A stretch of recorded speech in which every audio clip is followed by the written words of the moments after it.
My name is Victoria Beecher, and I am a supporter of the Royal Humane Society.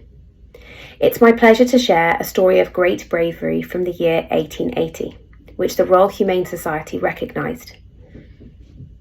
To set the wider context, this was the year when the little war against Spanish rule in Cuba led to the rebel defeat. It is also the year in the United Kingdom where all children over the age of 10 had to be in compulsory education. This story appeals to me as it reflects calm, under pressure behaviour of servicemen and women who often would recognise their behaviour as a normality, but for us, for civilians, we recognise it as calm, determined support, and often brave. So let's begin. 1880, lives saved in Gibraltar Bay. Lieutenant Aitken of the 93rd Highlanders, Lieutenant Middleton of the 1903rd Highlanders, and Lieutenant Ord of the Rifle Brigade. On the 28th of November 1880, they were out sailing in Gibraltar Bay in a yawl belonging to the officers of the 93rd Brigade Highlanders. At 6 p.m, the wind, which had been blowing hard all day, suddenly dropped, and an attempt was made to tow the yawl by the means of a dinghy, in which Mr. Campbell and Private Buchanan commenced rowing. The other officers manned the sweeps of the larger boat, keeping the mainsail and jib set. The wind suddenly sprung up and the yawl forged ahead, dragging the other boat swiftly through the water.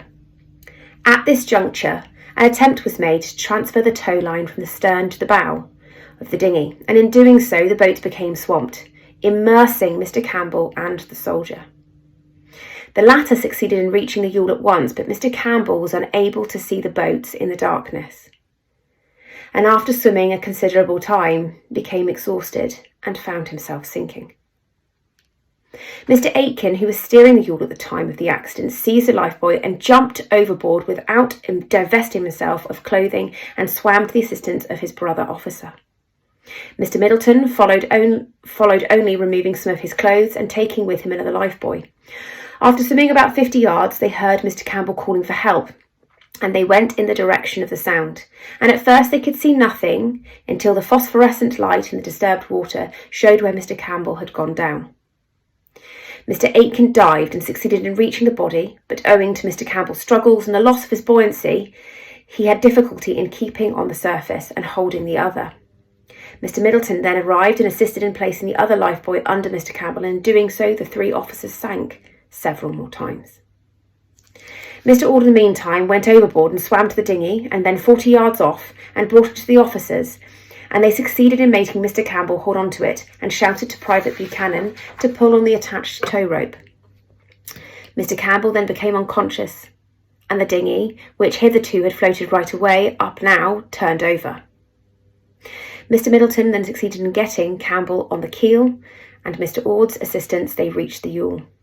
It was now found that Mr. Aitken was missing.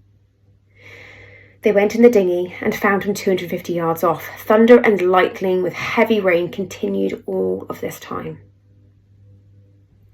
The case was sent by desire of His Royal Highness the Field Marshal Commander-in-Chief, strongly recommending for the above-named officers for honorary reward, especially Lieutenant Aitken.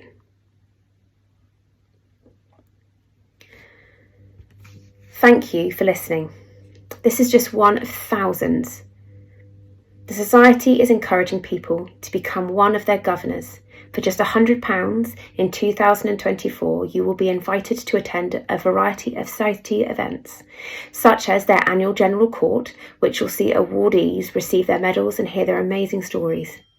You'll also get a 250th anniversary certificate and an invitation to a special celebration at St. Paul's Cathedral in September. If you'd like to find out more about the Society and their work, do visit their website and support them, however you can, in their 250th year. Thank you.